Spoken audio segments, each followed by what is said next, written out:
Last week Saturday எடுத்த video அது. Voice over கொடுக்க கொஞ்சம் லேட் ஆயிடுச்சு. அன்றைக்கி பாப்பாவுக்கு ஜுவல் எடுக்கிறதுக்காக தங்கமயில் போயிருந்தேன். தங்கமயில் டிஜிகோல்டு ஆப்பில் பே பண்ணிகிட்டு இருந்தேன். அது முடிஞ்சிருச்சு. ஸோ பாப்பாவுக்கு ஏதாவது எடுத்துடலாம் அப்படின்றதுக்காக போனேன். ஆக்சுவலி வளையல் எடுக்கணும்னு எனக்கு தோணுச்சு. ரெகுலராக யூஸ் பண்ணுற மாதிரி ஏதாவது வளையல் எடுக்கலாம் அப்படின்னு.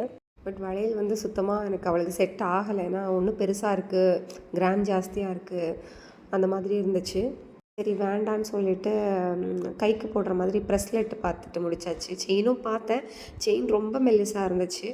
அதனால் அதை விட்டுட்டு ப்ரெஸ்லெட் தான் வாங்கியிருந்தேன். ஆல்ரெடி அவளுக்கு ஒன்று இருக்குது. சரி ஓகே, இன்னொரு கையிலையும் ப்ரெஸ்லெட் போட்டு விட்டுக்கலாம், வளையலுக்கு பதிலாக கொஞ்சம் வளரட்டும் அப்படின்னு சொல்லிட்டு ப்ரெஸ்லெட்டே வாங்கியாச்சு. ஆக்சுவலி ஸ்டட்டும் பார்த்தேன், எக்ஸ்ட்ரா எடுத்துக்கலாம், ஒரு 1 or 1.5 கிராமில் எடுத்துக்கலாம் அப்படின்னு பார்த்தேன். ஆனால் டிஜிகோல்டில் பே பண்ணுற போது வேஸ்டேஜ் இல்லாமலாம் இருக்காதா? இது எனக்கு சத்தியமாக தெரியாது. நான் அப்போ செக் பண்ணாமல் பே பண்ணிட்டேன். நீங்கள் டிஜிகோல்டில் பே பண்ணுறீங்கன்னா தயவு செஞ்சு கொஞ்சம் செக் பண்ணிக்கோங்க. வேஸ்டேஜ் கண்டிப்பாக உண்டு. இல்லைன்னா கடைக்கு கால் பண்ணி ஒரு வாட்டி கிளாரிஃபை பண்ணிக்கோங்க. ப்ரெஸ்லெட் எடுத்து முடிச்சுட்டு அப்படியே கிளம்பிட்டேன். தேங்க்ஸ் ஃபார் வாட்சிங்.